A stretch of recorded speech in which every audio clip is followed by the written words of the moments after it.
Good morning guys, today is the 28th of June 2025. Medyo matagal na din na hindi kami nakapag-vlog kasi busy po ako sa trabaho. At ngayon po papakita ko po sa inyo nang dahil winter na dito sa South Australia, kinakailangan po namin ng mga kahoy for our combustion heater. So today bumili po kami ng isang tonelada na blue gum. It costed me $230 for all of this. So half po ng 6x4 trailer. The best wood sabi nila is red gum, pero mahal po yung red gum. So ang binili ko ay ang blue gum.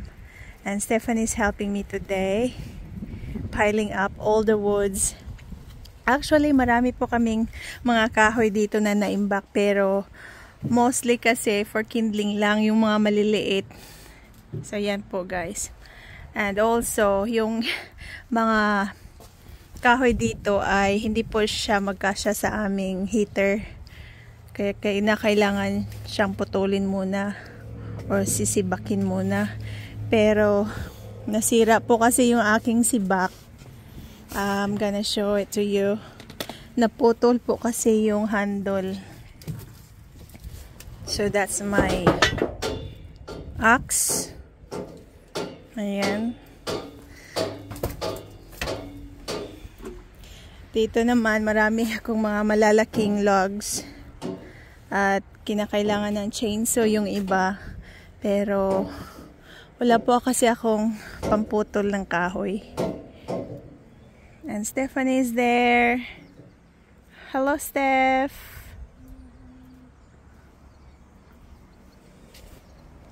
Sabado po ngayon. Nagbubungkat po ako ng lupa dito para magdatanim po ako ng mga gulay at prutas.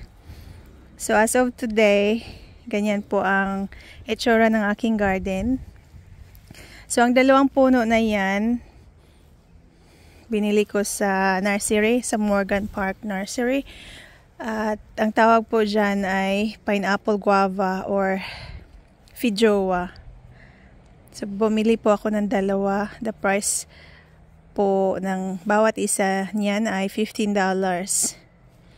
At dito naman marami akong mga silver beet at mga potatoes. So nagtanim din ako ng mga patatas dito. So nakahilera yan. At kinakailangan kong takpan ng lupa. So ang aking rainwater tank,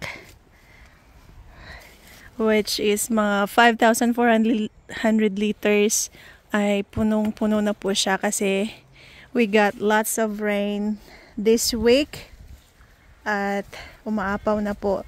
Nilagay ko dito ang ibang tubig. So ito po yung green bean ko. Pero hindi po ako naglalagay ng mga yung mga cuttings ng pagbumuko sa lawn. Tinatapon ko lang yan dagdag ng compost sa aking garden. So mostly itong green bean ko ay walang laman. So, hindi ko yan nilalagay sa curb. Kaya, ang naisip ko, ay ginagawa ko lang ng imbakan ng tubig. Kasi, very precious ang rainwater, especially sa garden. Mabisa po siya kaysa sa main, yung tubig na galing sa mains. At, iyan naman po ang aking kalamansi. Maraming bulaklak. At medyo may kakaunting bunga. Ayun, mamimitas tayo. Yan.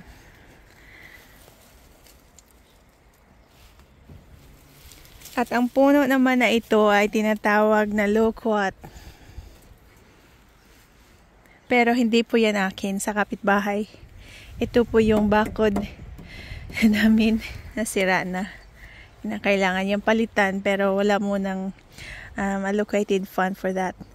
So ang aking puno ng apricot dito, so deciduous tree po iyan, kaya mukhang patay na.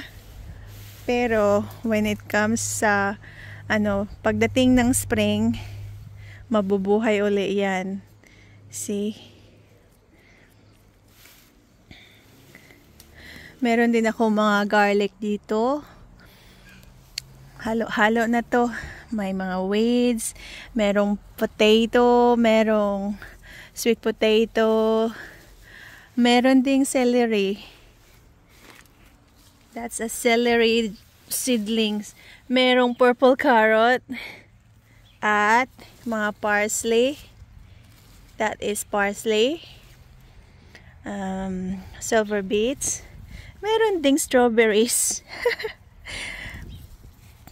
Ayun. At ang ating mga potatoes dito. So, yan po ang ating update for today's. So, ito ang ating queen's tree. They still have leaves, but next month, mawawala din yung mga dahon na yan. Kagaya ng aking apricot tree. So, balik tayo sa ating kahoy. Si Stephanie, pumunta na sa loob. Ayaw niya ng lamig. Malamig kasi dito, guys. Ang aking sugar cane. So, ganyan. Napaka siya. Maraming shoots. But hopefully, this will survive. Kasi taglamig na nga dito. Pati ang aking mga sili, hindi ko na nga na-harvest eh. Ito pala ang aking lemon tree. Maraming mga bulaklak oh. Ito ang aking succulent corner. Ayan. Mahilig din naman ako sa mga succulents, guys.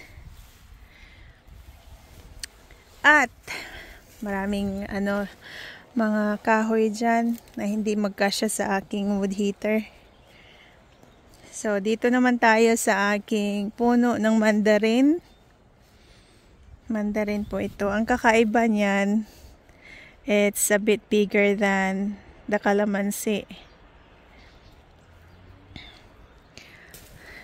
Okay. Meron din akong puno ng bay. It's a bay tree. Yung pandagdag lasa kung if you're cooking adobo. Stephanie call it adobo leaves. At dito naman ang ating dragon fruit. Syempre, I trimmed it a bit kasi it was overcrowded. At ito yung aking locust tree. So as you can see, hindi na siya. Medyo crowded pa din, pero marami na akong naputol ng mga sanga dyan. At tinanim ko dito. Yan. But I plan to put them in a pot. In pots. At sana mabibenta ko kahit papano.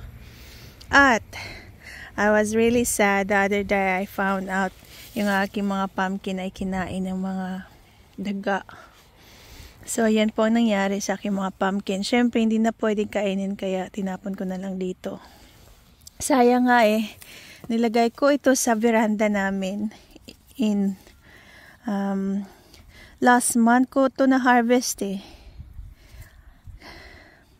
Pati yung aking Halloween pumpkin hindi nakaligtas.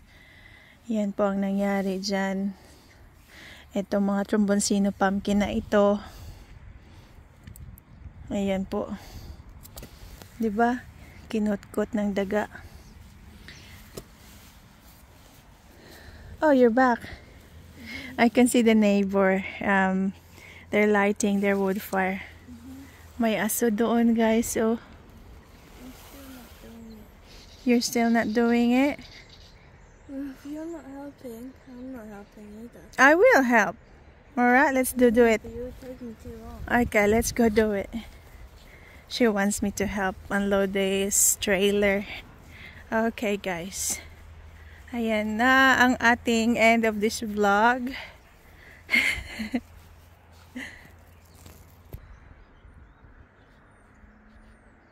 Wait, do you want me to? Video. And picture? Yeah. Okay. So, yan po ang ating vlog for today, guys. Marami pa kasi ako mga gawaing bahay at Stephanie wanted me to end the vlog kasi she said she wanna do this and load the trailer if hindi ko siya tutulungan. So, yan po muna ating vlog for today. Maraming salamat for watching. Bye!